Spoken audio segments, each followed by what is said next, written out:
We're here at Chapman University with Erroll Southers, who is a renowned terrorism expert and had worked for the FBI and in the Obama administration.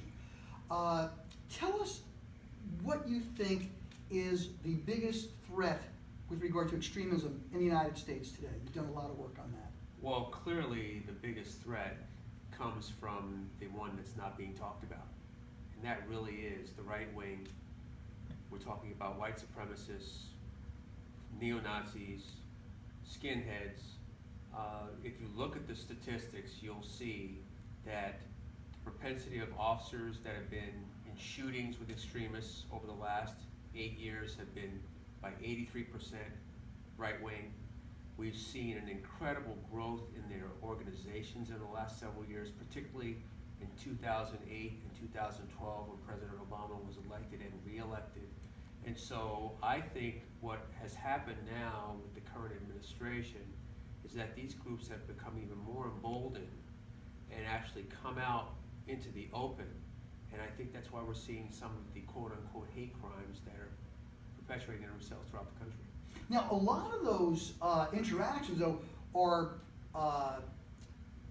car stops, domestic violence. So they're not necessarily ideologically related, but these people have antisocial and violent tendencies to begin with. Right. I mean, these are people that are motivated by race. They're motivated by their issue orientation. They could be, I call them the anti-category. They're anti-immigrant, anti-Muslim, anti-gay, you name it. So I would probably differ a little bit in saying that they are motivated by ideology, and an ideology that they've had for quite some time, and this now just has facilitated them coming out into the open.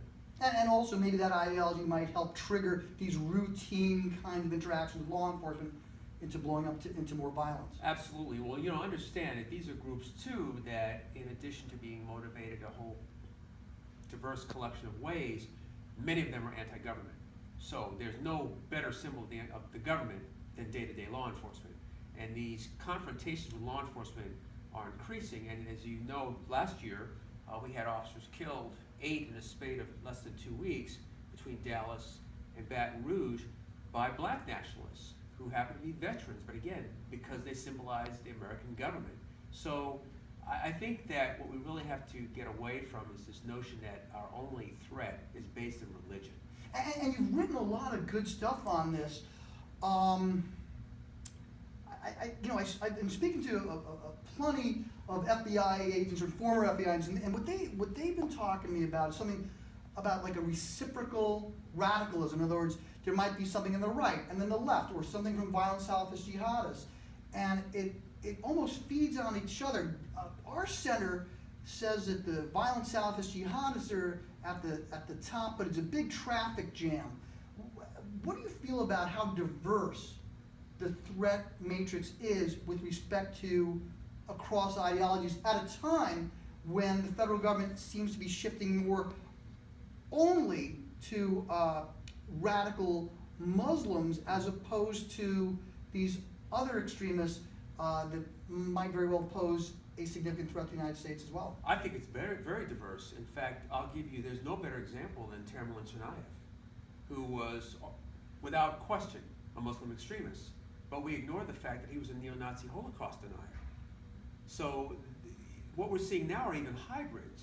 I know of 2 Aryan Brotherhood members in the California correctional system who converted to Islam. That in and of itself is not a crime, but it doesn't make sense. So we've got to really get away from this myopic view that we've only got one threat.